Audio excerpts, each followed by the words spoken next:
Hey, everybody. Welcome to Game Breaking News with me, Jeff Grubb, your host from GiantBomb.com. Thank you for tuning in. In this episode, we're going to be talking about two new massive RPGs and Switch 2 pre-orders starting up tonight. It's going to be a good one because we have Jake Randall on the episode. Jake, how are you doing?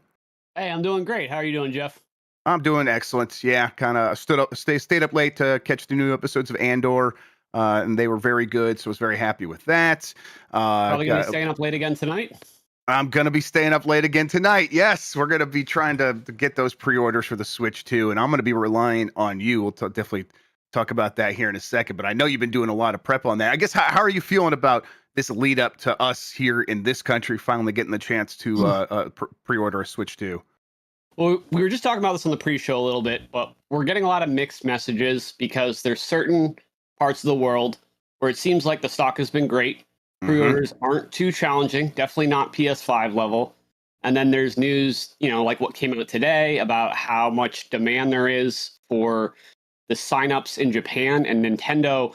It's pretty bizarre for Nintendo to actually make a statement saying they can't meet the demand. Yes.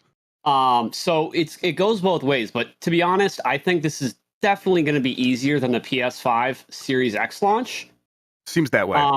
Because it's Nintendo and it's a new product, it is probably going to sell out here.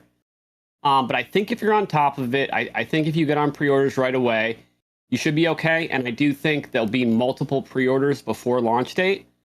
So if you don't necessarily get it tonight, don't freak out. This is, the big hype. Everyone's going to be going for it. Just don't freak out. It'll be okay. Everyone, if you pre-order it now or pre-order it in a few weeks, we'll all get it the same day. And for those that don't know, that this is Jake's speciality. Like, this is where you butter your bread, right? Where you help people figure this stuff out. Show people the notes. You were showing me a little bit ago. He's got pages of notes about understanding the best way to get these pre-orders done. I was just making a pre-order guide video on YouTube to answer everyone's questions. So I wrote down every question I've gotten in my YouTube comments and on Twitter. I put them all in there, and I put a little guide for each retailer too. But I take it really seriously because as soon as I accept, okay, I'm going to help people try to pre-order this thing, then all of a sudden I have a responsibility. I don't feel responsible to do it, just every time. But as soon as I say, yes, I'll help you, I feel pressure to give people accurate information and to help as much as I can. Well, you know what? Let's get into it. So let's explain what we do here most weekdays. I, Jeff Grubb, will help piece your gaming life back together. That includes breaking news and maybe even some of our own original reporting. For all these topics, I'll get the input of a bona fide expert who will make me look smart. If you are watching live on Twitch, welcome. You can always listen to the show later on podcast feeds by searching for Game Breaking News or find the RSS feed on GiantBomb.com.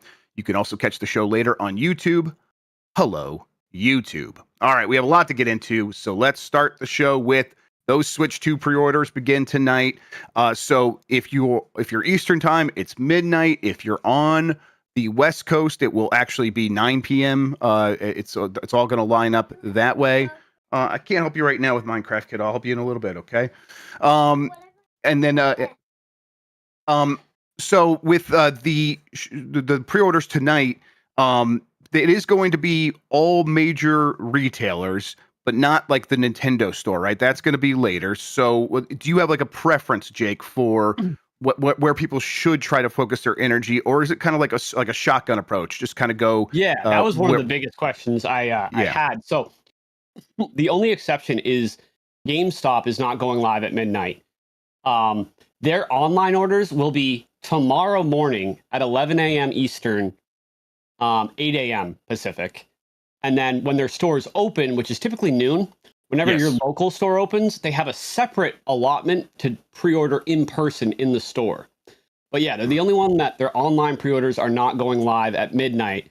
So it's kind of nice because GameStop is automatically your backup plan, right? If you don't get one at Target, Best Buy, or Walmart, who are the three that'll go at midnight, then at least you have one other to try in addition to possibly the My Nintendo store. But Amazon's not doing them. And yeah, they broke up again. Yeah. What's that? Nintendo and Amazon broke up again. They're on again, off again all the time. Exactly. So Amazon's doing it in the rest of the world, just not the United States. Right. So between Target, Walmart, and Best Buy, they all have pros and cons. Best Buy and Walmart use a queue system, which helps against the bots. Target does not, so they might go faster. But between Walmart and Best Buy, I would go with Walmart because they're, obviously the size of Walmart as a company is much bigger than Best Buy, and their servers and their website handles these kind of things a lot better. And most people are going to probably go for Best Buy because they're doing that midnight launch. Right. So if you go for Best Buy, I would go for one of their bundles. The more expensive the bundle, the easier it will be to get because scalpers only want the Mario Kart bundle and the base console. It's the bundle would eat into their profit margins of them trying to scalp it. Okay, yeah. Exactly. So they have some crazy bundles. Some of them are up to $700. I don't think you need to go that crazy, but those ones will last the longest. And then, but I would go with Walmart because they guarantee delivery by 9 a.m. on launch day. And they used to be pretty bad, but so they have a bad reputation, which is also why people might not choose them first. Right. But for them, definitely try for all three. But I would keep in mind that Walmart's probably going to be people's best chance. The Best Buy app is terrible. So if you're going for all three and you're also trying to do it on your phone, don't go for Best Buy on your phone, I would say. Okay. Go for either Target or Walmart. But that's kind of where I'd rank them.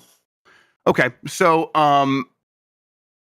as people are making these decisions, is there like a best practices for like splitting up like multiple devices? Should they have like the Target app and like all their stuff preloaded on their phone? Like, is that just the basics at this point? Make sure you have your account on Walmart and Target and Best Buy and all the payment info already in there ready to go. Should people be doing that right now? Yeah, obviously you want to do your prep work. You want to make sure you have accounts for all these places ready to go. You want to make sure you have your shipping info and your payment info. And a tip that works really well is during like restocks or pre-orders. Obviously, these retailers, their servers are getting throttled.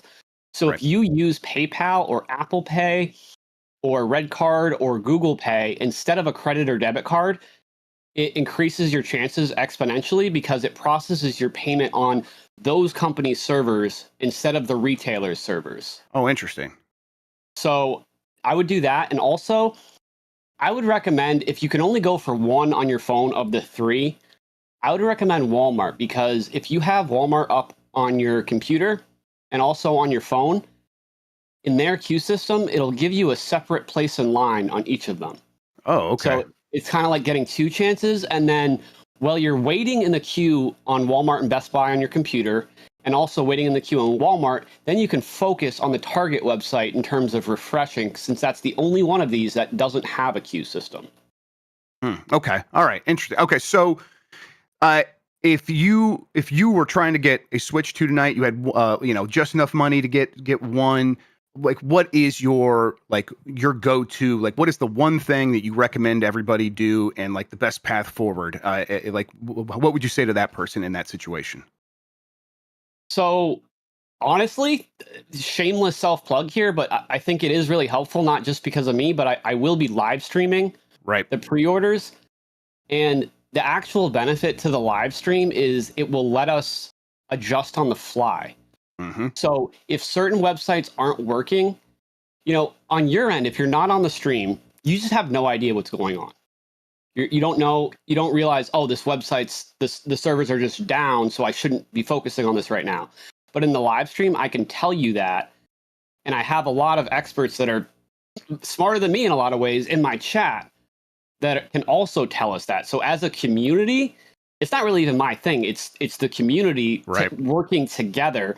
And in the past, we've gotten employees to give us backdoor links and stuff like that in the chat. So it can at least, instead of you panicking, it can at least paint you a picture of, okay, is everyone having this problem? Have the website sold out? Should I give up yet? So if you can only do it from one place, I would be prepared for all three. Obviously, wherever you get in your order is good. But using the live stream can really help to figure out what you should be focusing on in the moment. Yep. Okay. Very good. I'm going to be watching tonight for sure. I'll be hanging out in chat, looking for all the tips we can get. And I think the thing that you opened with the don't panic, if you don't get it right away, just there's going to be other opportunities even before this thing comes out, right? There's going to be another probably like drop from retailers. So people shouldn't have that immediate feeling of FOMO, like maybe they might have felt with the PS5, which was a really extreme situation, right? Yeah, there's going to be canceled orders that get declined because of payment methods, and the retailers wait till a significant amount of those to pile up, and then they will also get allocated more stock that they're not counting for, and then they'll drop them all together in random segments. And so when those drops happen, they're potentially easier because there's not this 1 week buildup of everyone knowing that they're going to happen. And the other thing is, at the end of the day, Mario Kart is going to be a launch title, but even if you don't get it at launch, the next big game doesn't come out till July, like Donkey Kong. So it's not like you're missing out on too much. At the end of the day, if you don't get it right at launch day, you're just going to have more stuff to play when you do get it, which will be probably an even better experience. Yep. And then as far as getting these Switch 2s into the country, there is beginning talks of the country backing off on some of the tariffs, even on China. So, this initial batch that they rushed into the country, maybe after this stuff settles down a little bit, which who knows if they actually will. Trump's gone back on his word a number of times now. But if he does, then they might rush another batch into the country like immediately because they want to. They won't necessarily believe it'll last either. So I think there's some maybe good news on the horizon here for these consumer electronics products. All right, Jake, excellent. That's very helpful. Any other things that you want to mention before we move on from this? Like anything else that's like rattling around in your head? You're like, oh man, I wish more people knew about this.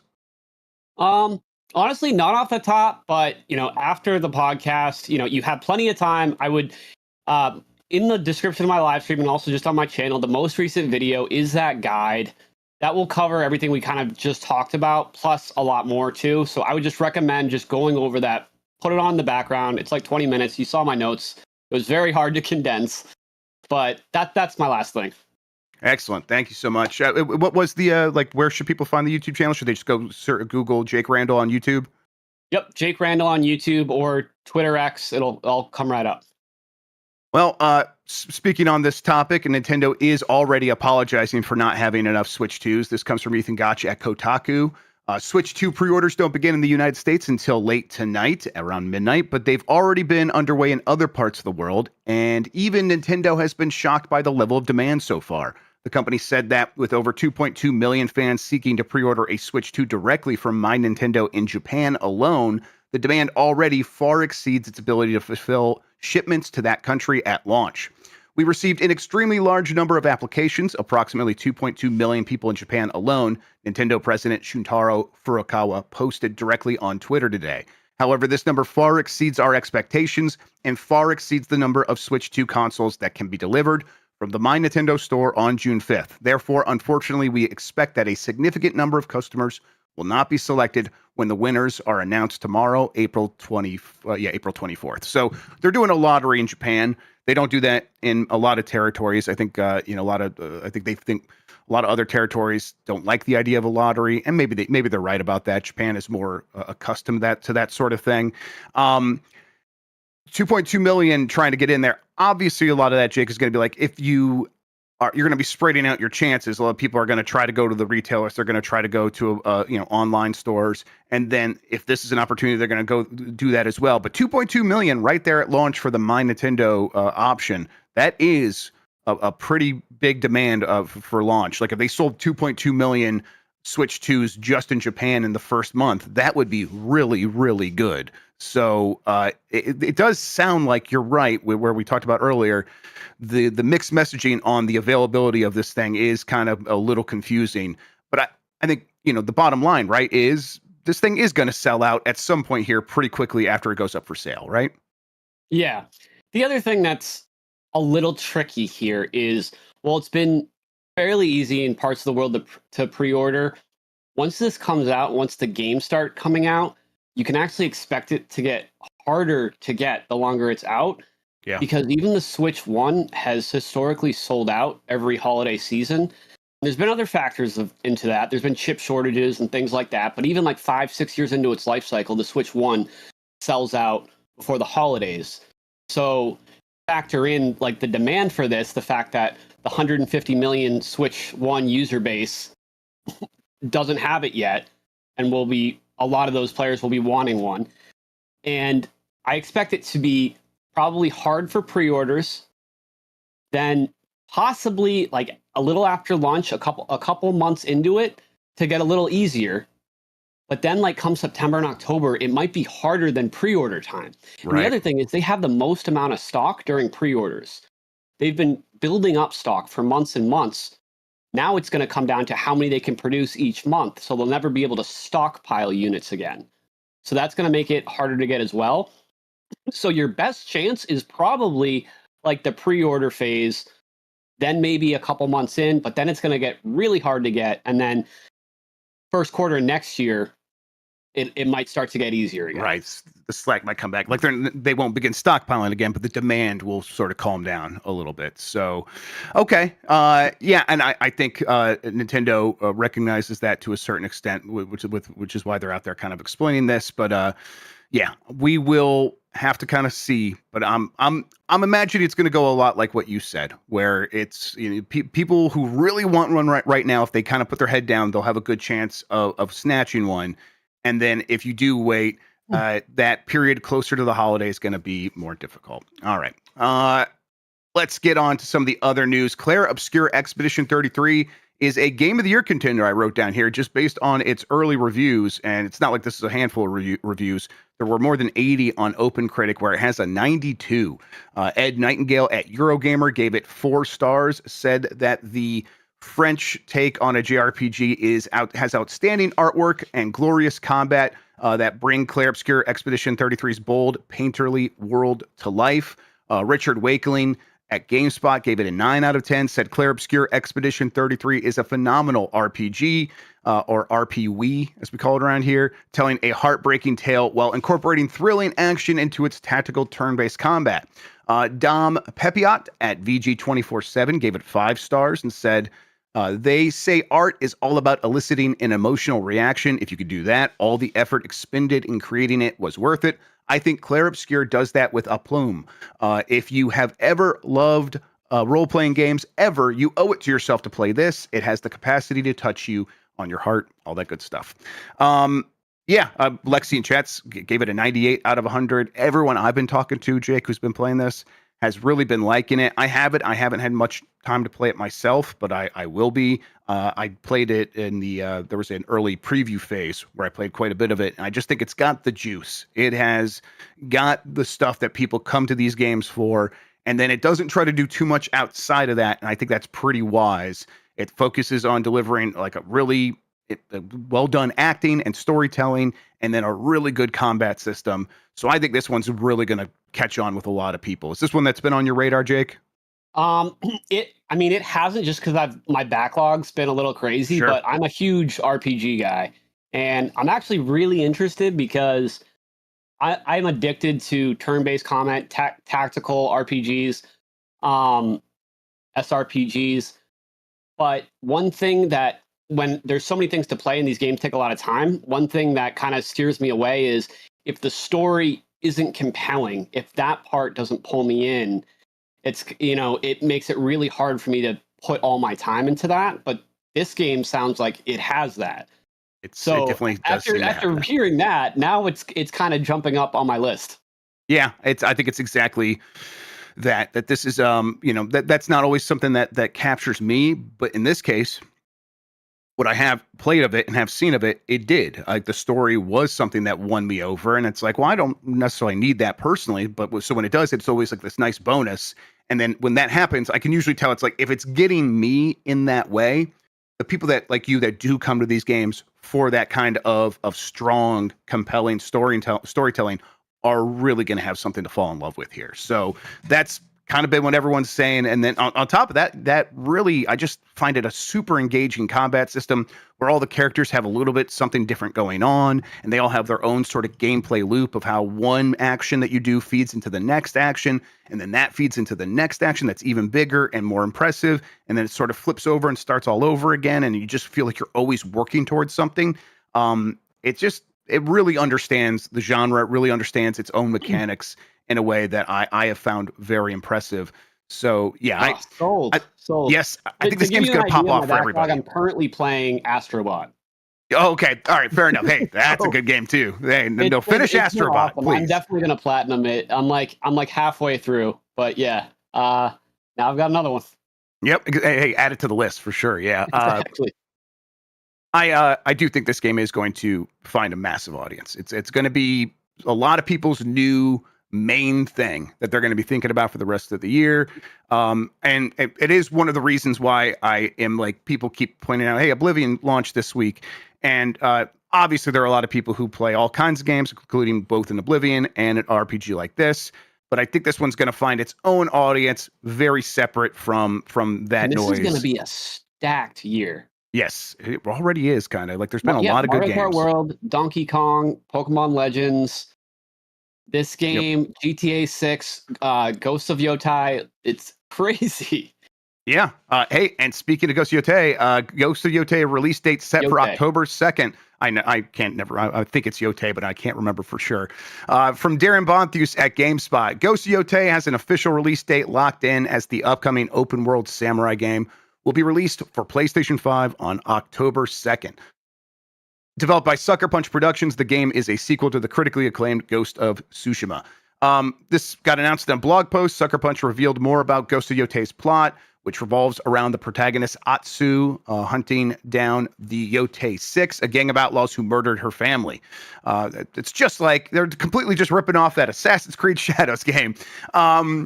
Yeah, this is a little bit surprising, Jake, because what we've been hearing is people are not going with the release dates. They're not nailing these things down because Grand Theft Auto 6 is still hanging on the horizon. But they're going with early October, which to me says they know Grand Theft Auto 6 isn't coming out before then, right? Is that what it says to you? Yeah, I mean that's what people are saying. That's what going around, and yeah, it kind of definitely makes you feel that way. And for a game the size and the scope of GTA 6, it often happens that whenever they announce a year and not the date, it comes out at the very end. Yes. Yeah. I mean, I think that the earliest that Grand Theft Auto 6 could come out this year is late October. I think that is probably it's possible it gets delayed into 2026. Oh, for sure. In fact, we have our Fantasy Critic League, and I think Mike picked Grand Theft Auto 6, and then I counterpicked it just on the hope that it does get delayed, and that, the hope. But really, I hope it comes out this year because I want to play it. That was, I'm like, there's a good chance that thing does get delayed, and that's a good bet. Yeah. But at the very least, it's not early October. It would be late October, and then through the rest of the year if it comes out this year, which there's still a really strong chance it does. But we're getting close to that time. We're going to be planning for Summer Game Fest kind of nonstop for the next month. Like people need to know their dates, and if your game is Grand Theft Auto 6 and it really is coming out this year, you probably do have to start being like, no, we do have a real date for that now that we are going to stick to, and tell our partners and like people like PlayStation so they know what's going on. They can feel better. At the end of the day, the game being done will dictate all of that, and they'll have to do that first. But if the game is getting to a point where it's ready, now is about the time where I would expect them to have a pretty good idea when that thing is actually coming out. So do you think we hear about that here in the next couple of weeks, next month? Do you think they hold off until the last minute to tell us the actual release date? Because once they announce it, everyone's going to know because it's going to be everywhere. It'll be impossible to ignore. So they kind of have the leeway of announcing it whenever they want, right? I think similarly to companies not wanting to reveal games or release games around GTA 6 because it'll kind of take over all the attention and they'll lose, whatever they're doing in the chaos. I think Rockstar probably wants to wait till after like Switch 2 stuff. Wait till after some of these other games have come out. I think they would also like to kind of have center stage to have that big release date. And obviously, the big thing that's been a problem with them is they don't want to get leaked. They want to have control of when that gets announced. So they might even just not be picking a date internally yet because of that. It's such a big deal. Yeah, I think that you're right that it's like that they are going to take all of the leeway that they're possibly given. If you are a big game and your game sort of sells itself, you do have that slack. So you might as well use it because it's honestly, it saves you money. It saves you money on marketing, saves you money from having to like try to crunch people to get something done in a way that isn't that it actually isn't ready for. And so it's like, okay, let's just kind of go with the flow here, see how things are going. We all know when we want this thing to come out, but let's not say anything publicly because we don't have to like correct the record, which also does just cost money in terms of marketing. So yeah, I think this is just a lot of it's just driven by simple business decisions at this point. And I think at the same time, they are probably out there having conversations with partners like Sony, being like, yeah, no, don't worry. It won't be out before the middle of October. So if you wanted to release Ghost of Yotei on October 2nd of this year, go for it. You're going to be just fine. You'll have a couple of weeks to yourself. And I think that's probably right. Well, I have a question for you, just your opinion. When it comes to, do you think that Rockstar is watching how people are reacting to the price of Mario Kart? And do you think they know what they want to charge for it yet? Or do you think they're kind of taking advantage of being able to see how people are reacting to this and kind of, they might have something they're looking at, but they're open to, they don't have a set price yet, is what I mean. No, I think that's right. Is, you know, it doesn't always work this way with software. But if people like look back to when we were wondering, hey, what is the price of the PS5 and the Xbox Series X going to be? And everyone's like, well, they know, they're just not telling us. It's like, no, they don't know. They have a range. They're waiting for the other person to make a move, so they're like, so they don't look out of step. And then they both played chicken, and then they kind of both like at the last minute decided on 500 because they're like, oh, the other one's not going to go to 600. If the other one went to 600, maybe we go to 600. So they decide the price. That's the last thing that they decide on for hardware. In software, you kind of are a little bit more pinned down because people have an expectation of what things should cost. Now, we've seen... Normally, it's pretty set. Right, but things have become a little bit unchained from that. The anchor of the price has been lifted a little bit. And I do think that now Mario Kart frees them up to be like have a little bit more flexibility. But also the reaction does make it so it's like, well, you got to keep in mind, people will be angry, but they have a chance now to see how Mario Kart 8 actually performs. Like, people are saying one thing, what do they actually do when the rubber meets the road and they actually have to decide if that game is worth $80? And it's Grand Theft Auto 6, so it will have even more demand actually than a Mario Kart. So I think they're going to decide at the last minute. I don't think there's any way the game is under $80 at this point. Yeah, I was going to say, this kind of gives them the green light to at least go 80. But if they are then the next ones to raise over the 80 price point, they could see some of this backlash. So this might cap them at 80, and then a lot of DLC and online microtransactions and stuff. They probably want to have that route. So I think people that are saying 100, I think just because of like what that price point would mean, and just like the look of it would just be so shocking. I don't think it'll be 100, but I think at least 80. I agree with you, and it possibly like a little more, but I'm not sure. Yeah, it's they are. I'm sure they are worried a little bit about a backlash, but the backlash, I think they would view it as, well, that's temporary, and people will get used to whatever price we set. And in 5 years, do we want to look back and be like, I'm glad we didn't have a backlash for 3 months?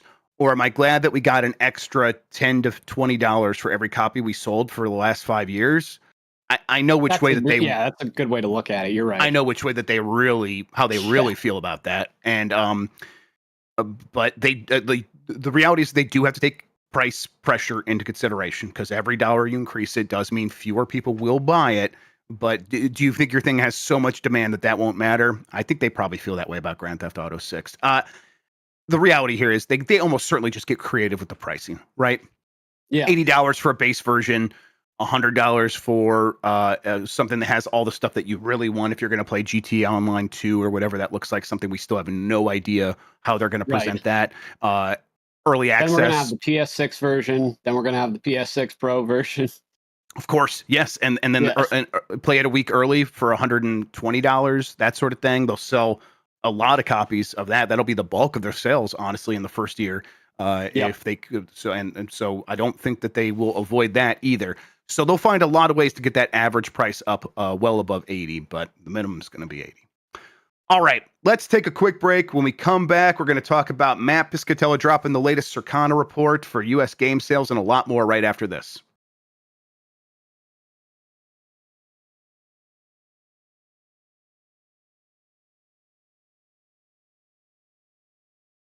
All right, back into it on Game Breaking News. Jeff Grubb here. That's Jake Randall. We're going to talk about March 2025 Circana report.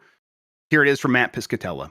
March 2025 projected U.S. consumer spending on video game hardware, content, and accessories declined 6% when compared to last year, and that's to $4.7 billion total.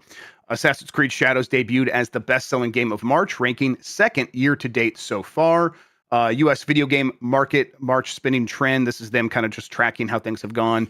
March 2025 content spending fell 4% versus a year ago to $4.2 billion. The only growth segments were non-mobile subscription, which was up 11%, and console digital premium downloads, which were up 12%. Mobile content finished 6% behind March 2024, so even mobile spending was down.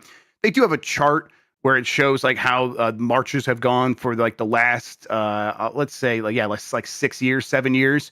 And overall, it's very flat. Like it's just not growing. There was a spike in March of 2021, big surprise. And then since then, it's back in line with March 2020, and it's basically been the same ever since. So there's like 4 straight years of not a lot of growth in the US total video game spending market. That includes mobile. So I think a lot of times, Jake, we talk about this and it's like, well, the console space is pretty even, but on the mobile side, things are growing. So they're like, for people that make games, they're looking over there. And it's like, well, even when you count that in there, the overall spending on video games is pretty flat for 4 years in a row. As mentioned, Assassin's Creed Shadows was the best-selling game of the month. It's the second best-selling game of the year so far. MLB The Show, the new version, was number 2. WWE 2K25 joined the chart at number 4, and number 5 was Split Fiction. Pretty good showing for that game.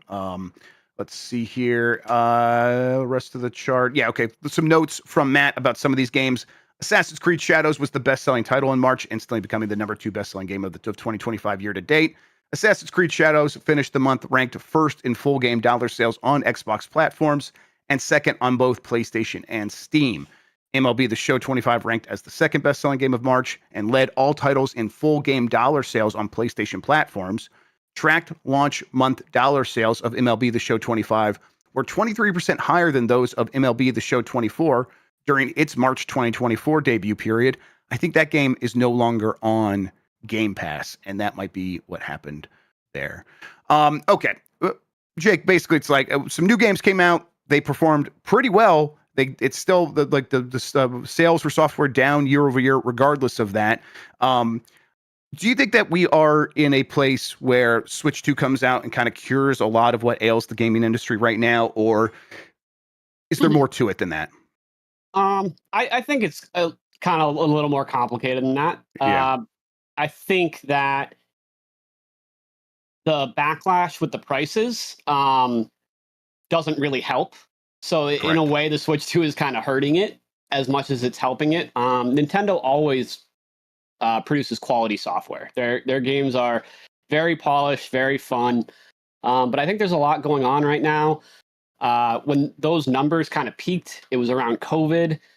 And there was also new consoles coming out. So that was part of it. So that's why the Switch 2 could definitely renew some interest. But we can't really recreate that situation. You know what I mean? No. So it was never going to always be like that. but the world's population is always getting up. That's why there's always records being broken for most selling games. I'm sure Mario Kart World will break records, especially being available in a bundle with the console. But it's so easy. There's so many like handhelds like the Steam Deck and things like that where it's so easy to emulate past libraries, and it's just becoming more and more accessible for the average consumer to easily do that. And there's so many games out there that you could be a hardcore gamer and play video games every day and never really have to spend any money, or at least be able to wait for heavily discounted sales, especially when it's going to come from companies like Ubisoft. Yeah, it's I think like all of those factors are so huge of the reasons that like console gaming specifically isn't growing. Like those barriers of the price were always an issue, and the industry seems to have no real interest in solving it. The solutions they did come up with, cloud gaming, is just not something that has clicked for a lot of people. We talked about a story on Monday's show, Jake, about the renting PS5s being very popular in Japan. I Like saw something that. and it's like, okay, yes. So clearly there is a demand there of people who want to play these consoles, do not want to spend $500 or more on them to make that possible. So they're looking for an alternative method, but the cloud option is not something that they're really considering. They'll just instead rent a console. It's okay. So there's still this gap that needs to be bridged. And in the meantime, prices keep going up. And so the traditional method of, hey, buy a console, buy some games, it's not more appealing. It's less appealing and feels like, well, if I'm someone who was looking over there in that direction and I'm already playing something free on my phone, I'm just going to keep playing the free thing on my phone. So it's definitely the industry kind of putting itself in this position in a lot of ways. But also the stuff does get more expensive and they have reasons that they need to grow. And so them trying to get more money from the same people, I understand that, but boy, I don't think this is a long-term sustainable strategy, but that's not the way these companies think. So I think Switch 2 will come along and will answer a lot of this, because obviously the Switch was a big part of buoying the entire, at least video game sales in the United States and around the world, and it's at the end of its life. So a lot of the declines we see year over year are attributable to that. So the Switch 2 coming back on the rise will be fantastic, but in the meantime, PS5 and Xbox Series X are both like experiencing major declines of their own. In fact, we have a note here from Matt. March video game hardware spending fell 25% when compared to a year ago to $286 million. This is the lowest March hardware spending total since 2019. PlayStation 5 hardware dollar sales fell 26% in March versus a year ago. However, this platform once again led the market in both dollars and unit sales. So it's down massive double-digit percentages and still is outselling Xbox and Switch. Probably a similar decline in like PS4 sales right before the PS5 came out too. There was. When there's a new console, people are going to be saving for that. So that's probably a minor factor at least. Yes, so we had Matt on the show a couple months ago now at this point, and he mentioned, he's like, yes, this is the time where these consoles do see a natural decline. The bell curve of sales, we're over the hump there. But he did note that these declines, like 26%, is much greater than what he was expecting. He thought it would be a more gradual decline, and this seems to be pretty precipitous. So I think there's just, again, multiple factors there of the system is expensive, and in a lot of ways, in a lot of places, has gotten more expensive, like the PS5. And the people who are sitting out were sitting out specifically to save money. And we know that they had some discounts on PS5 a couple of holidays in a row, where it was like, actually, you can get this for like $350, and even that was too much for quite a few people. Their PS5 sold really well. I feel like the entertainment industry as a whole, like even movies and shows, I feel like everything's kind of just people, like, they're not going to see movies in the theater. I feel like everything's on the decline right now. Everyone just is saving a little bit extra money, and the expensive costs of everything, I think, is a huge factor there. So Switch 2 will only solve so much of that, right? Because it itself is very expensive. All right. let's see, anything else from this? He also notes that people are buying a lot of accessories, though. So, although year to date spending is down 16%, actually, and it was down 11% in March. But if you're selling accessory, make it black, apparently, because black accessories were the top selling across all categories there. So there you go. All right. Persona 4 remake speculation picks up as website gets updated again. This is from Mike Straw at Insider Gaming.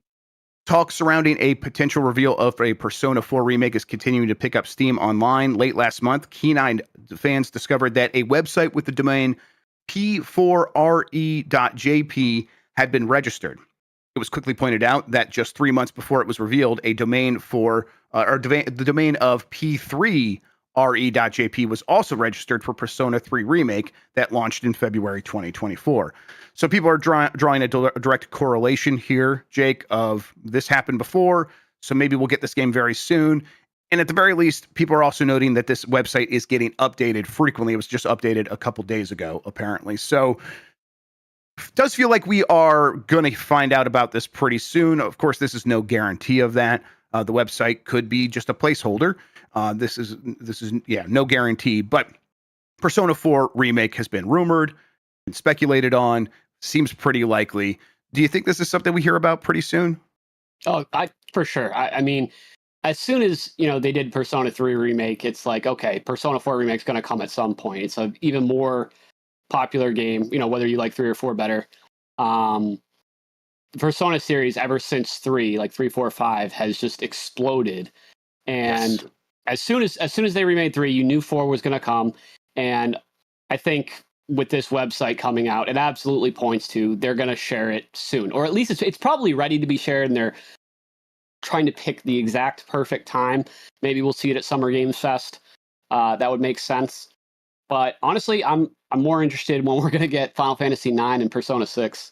Yeah, Persona 6 is probably something that they are going to say for quite a bit longer. Whenever I talk to my friends who are huge Persona fans, like, yeah, no, it's happening, but I'm not expecting to hear about it anytime soon. Final Fantasy 9, though, that's one they keep like teasing in every way except for just saying that they're doing it. So I know what is going on there. Maybe that's another one that could be at Summer Game Fest. Although I think I've said that about every like major show for months now. Yeah, that is one of the last few games that was in that NVIDIA leak that has not come out. So I continue to believe and it's so funny because that was one of the most hyped games from that leak. And it's almost like we're getting teased every time another game comes out, and that one isn't announced yet. Yeah, and Square Enix now has started up a Final Fantasy 9 like anniversary thing. It's 25th, 30th anniversary, something like that. 25th anniversary, and they keep talking about, hey, there will be other projects as well. So here's a bunch of merch you can buy. And I said, well, what are the projects? Can you just tell us what's going on there? And they keep just not saying it. It's not to diminish from Persona 4 because I'm extremely excited for that. That's an amazing game. And I also Atlas has just been killing it the last few years. Metaphor ReFantazio is basically Persona. It's like a Persona game in a different setting. Right. Everything about it feels Persona, but it's really refreshing. So that's the fantastic game too. So I really can't complain. Yeah. And as people are pointing out in chat, if you are desperate for a Persona, Expedition 33 is very much inspired by Persona games. So there you go. Get in on that action. Right. Now I'm even more sold. Yep. Yeah. Persona with adults is what they're saying in chat. All right. Oblivion Shadow dropped yesterday. And who could have predicted that was going to happen? It peaked at 182,000 concurrent players on Steam, though, which, concurrent players for a single player game. I get it. I always just use it as an indicator of how a game is performing in terms of sales. That is a massive number. And it says a lot of people are playing this game and buying this game. And that's just on Steam, where, the game is also available on Game Pass on PC and Xbox. So the thing must be doing very well. I am very excited about this game still. I'm going to be checking it out. I was going to play some yesterday, ran out of time, and I couldn't. But it seems like they've done a good job. And it's one of these games that like came out of nowhere. And I'm like, I wonder what the controversy is going to be Jake, where I'm like, oh, I'm sure there's going to be something wrong with it, and people are going to they're going to hate it, something about it, and that'll become the entire conversation. That does not seem to be happening. So I think people are pretty happy with this. Yeah, I think what are people you are seeing? it's a pretty drama-free release so far, Yeah. which is great to see. It's funny because the original Oblivion was one of the first things to have a lot of drama about the price of having to pay to get the horse armor Horse armor DLC. DLC. That was Yeah. like mind-blowing. Now it's It started it. commonplace. Yep. And I think there's like a version you can get that comes with that, which is funny. Yeah, the deluxe I edition, like it's that. $60. Yep. There's a Yeah. $50 version and a $60 version that comes with the horse armor. So still doing it to this day. Okay. Yeah, but no one cares at this point because it's Yep. like. Well, we're so used to it. Yeah, Yeah. that's awesome. I noticed that there's no announcements for it coming to Switch 2 yet, but I think it would be really cool. I don't know if they would do this, but they did it with Skyrim, where they put the Master Sword and Link's shield in the game. And I think that would be pretty cool if they did that for the Switch 2 version. Yep. And yeah, as Snack Dad points out, the one thing of drama that is happening around it is there is the Microsoft boycott by BDS, and that does seem to be hitting the game a little bit, but that BDS boycott is still like picking up steam. I think, and a lot of people are trying to figure out where they fall on it. All right. Excuse me. Let's see here. Instead of shutting down mod remaking Oblivion in Skyrim, the mods remaking Oblivion in Skyrim, Bethesda gave the team Oblivion remastered keys. So essentially, there's the Sky Oblivion mod that a bunch of creators are working on to remake Oblivion in Skyrim. They've been working on it for years, and they now, Bethesda has their own version of that idea. They're not remaking it in Skyrim, but they remade the visuals in Unreal Engine 5. And you could imagine like a company like Nintendo being like, shut that down. We don't want competition from the community. Well, that's not what Bethesda is doing. They gave keys for their version of Oblivion remastered to that entire team. And the Sky Oblivion team was just like, thank you. We think that this game coming out is actually going to help us as well. So everyone's kind of getting along over there. And I got to say, I appreciate this aspect of things.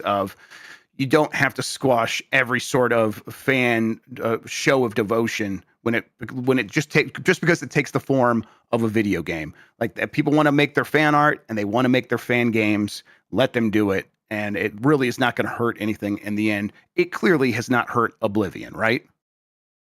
Yeah, I think that's so cool. I mean, the people that are making these mods are the biggest fans of your games.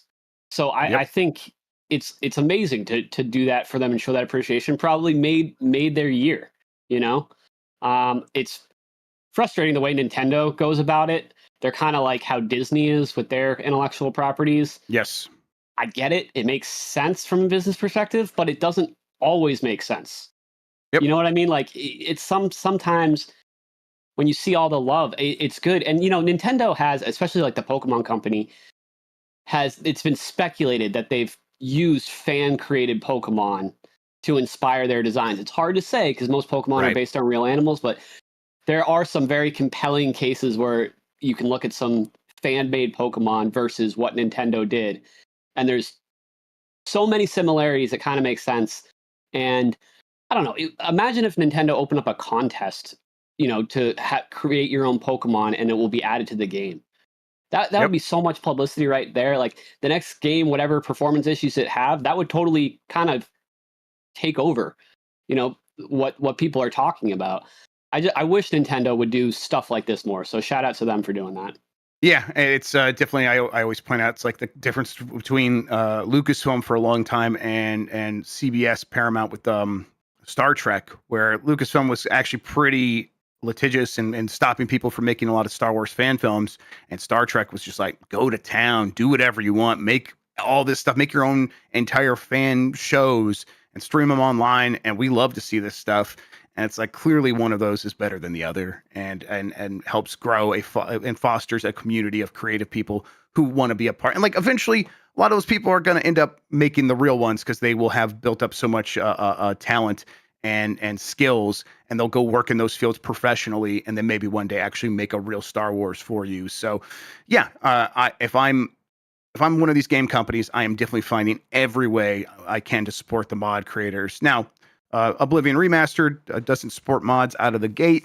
I think they're mostly just saying don't install the mods that already exist for Oblivion into this game because it'll probably break it. Is how I read that. I bet the community will figure. I bet the community will figure that out really soon. And at that point, I think Bethesda will just stand back and be like, "All right, go to town. We're not going to get in your way." All right, last thing here.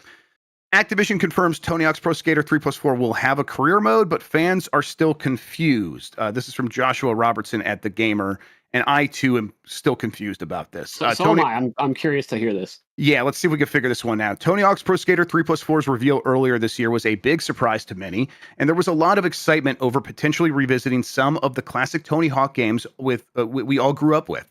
Unfortunately, a lot of the excitement was then ruined by the reveal that the games wouldn't include Pro Skater 4's free roam career mode. Instead, the game will have a new streamlined career mode in which players have 2 minutes to complete challenges.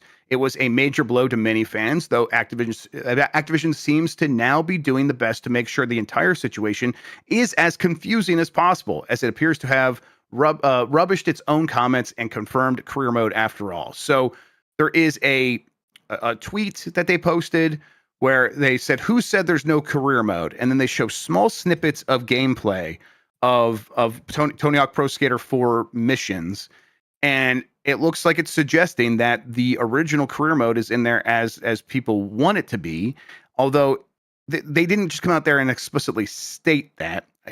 And the one thing that is making people think or giving people hope is there is like a 2-second segment of this video that has a timer counting up. And so that seems to suggest, like, okay, for the mission that you're doing for this Tony Hawk's Pro Skater 4 objective, you're going to get a timer counting up because there's no 2-minute timer counting you down. It's just tracking how long it takes you to do that. So what you can time is that counter out? Because could it be counting up to 2 minutes? Yeah, so it's at 42 seconds. Yeah, and Jan's getting it here for everybody on the video version. There's some Tony Hawk's Pro Skater content creators who are like looking very closely at this. And, I think I might have one from someone here. Okay, no, I didn't bring that up. But essentially what he said was, I can't tell from looking at this. He's like, it's either this is like a version of a speed run mode where people can like take those missions and go do a speed run version of it. Or this is the full career mode, and there was, for some reason, they just confused the messaging out of the gate, or they've made some changes and they've restored that. And it's like, I think he was saying he leaned towards this being a speed run mode, and that's kind of where I'm at as well. I don't want to get my hopes up and get other people's hopes up. You would think if they just completely reinstated the career mode and they went out of their way to, make a statement about it, that they would be clear about that. Yes, exactly. That's the best way to put it, Jake, I think, is like if they were doing it, they would say that they're doing exactly that without any sort of confusion around the matter. This feels like trying to muddy the messaging and be like, no, there's a career mode and you're going to be fine with whatever we put in here. Come on, relax. And well, I tend to agree. It seems like it's one of those situations where we got to wait for it to come out to confirm. Exactly. And you think they're going to not do review copies like early? No, because I think that they are of the opinion, and I'm of this opinion, Jake, that once people get their hands on the concerns people have about this not being the Tony Hawk's Pro Skater 4 that they want will mostly go away. Because it's like, once you're playing it, I bet it's going to be like, all right, it is different, but I see what they mean by streamlined and how this is actually still a very fun game and probably going to be better in a lot of ways. I think it's going to be an improvement in a lot of ways, even if it's not exactly what people are saying they want.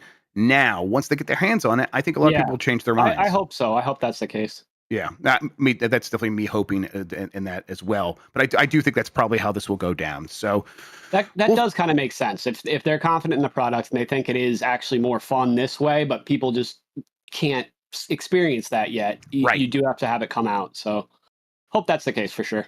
Yep, we'll see. It's the game's out July 11th, so not that far away at all. We got Donkey Kong Bonanza, and then that a couple days later. All right, that does it for the headlines. We have poll questions we need to get to. Let me go ahead and bring it up here. This one is from Monday. Let me scroll down here. All right, have you ever rented a console? Yes or no? I actually did rent a PlayStation 1 once forever ago, 30 years ago. Jesus. 34% of people said that they have actually rented a console before. 66% said no. These days, or at least for like the last 10, 15 years, it's like, where would you even go to do that? Maybe like a rent-a-center, and then they're going to charge consoles. I don't think GameFly ever did consoles. I don't know. So it's like, yeah, like we went to Rent-a-center, I guess. Yeah, Rent-A-Center, and they'll charge you like so much that it's clear that it's was known to it's a bad deal. So yeah, but maybe some people are talking about that when they're saying yes. I don't know. I think this is something that might come back a little bit, but it's not going to be a major part of the industry, at least not in the United States. I don't think. Yeah, I don't really see it working in our market. Yeah, for sure. Okay, that does it for that poll question. We have a new poll question we'll get to here in a second. Before we do that, though, Jake Randall, one more time, tell people where they can find you on the internet, what you have going on, what you want them to watch, all that good stuff. You can find me if you just search Jake Randall on YouTube or Jake Randall Switch 2. You can do it on YouTube, on Twitter X, and if you're trying to pre-order the Switch 2, or maybe you're going to wait a little bit, either way, to be fully prepared for how the retailers work, I have guides on my channel. The most recent video on my channel is a master guide that it took me a really long time. We showed the notes at the beginning of the stream for that. I'm gonna throw those out after. But frame them. I'm gonna be live streaming tonight as well. So all of that stuff is on my channel. So the best part about the live stream isn't even me. It's the fact that we have thousands of people there that collectively can let us know what websites are working, what websites aren't, to keep you in the loop so you're not just kind of guessing on your own, right? And kind of panicking. So hopefully this is a smooth process, but I do expect, even if the stock is sufficient, the websites are going to probably crash and servers are going to go down right at midnight. So just hang in there. And like I said, if you're panicking, come to the live stream, and I can assure you and keep you in the loop of what's going on. All right, I'm looking forward to it. I will definitely be watching. We'll be streaming as well, but I'm going to have you on. I might just be pointing everybody in your direction if they're really having a hard time keeping everybody apprised of what's going on. The more looking forward to it, better. Actually. Yes. Yeah. I'm looking forward to it actually, because it's like, man, been wanting to be able to pre-order this, and having that delay happen was a real tough thing. So want to get my hands on this system, ready for all of this tonight. I really took the wind out of my sails as well, but it's back. Yes, we're back. Exactly. We're back, everybody. All right. New poll question right here. Are you going to play Oblivion, Clair, Obscur, Expedition 33, or both? Your options are Oblivion, Expedition 33, both, or neither. That poll question is up on youtube.com/@GiantBomb under the community tab right now. So you can vote on that. We'll get the results. We'll talk about it on Game Breaking News tomorrow here on the Power Block with Giant Bomb and GameSpot. In the meantime, though, on the website and on the Power Block, in a little bit, I think we're going to be playing some Marathon. Then after that, there is, I think, a Clair Obscur Expedition 33 stream. So new games are happening for the rest of the day today. And then we'll be back tomorrow with that Game Breaking News episode, voicemail dump truck, a bunch of other fun stuff. In the meantime, Jake Randall, thank you so much for hanging out with me today and talk about video games, man. I really appreciate it. Thank you for having me on. It's always a pleasure, Jeff. Yep, anytime. And thank you all for watching. You are the best audience in gaming. Until next time, have a good one. Take care of yourself, and goodbye.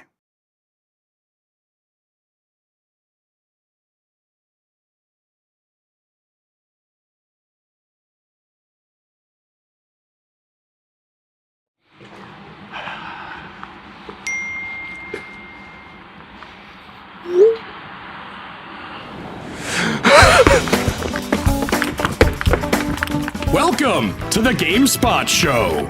On today's episode, we talk about the long-rumored Oblivion remaster and Bloober Team's next game, Chronos. Hey there, sir. $1. Thank you very much.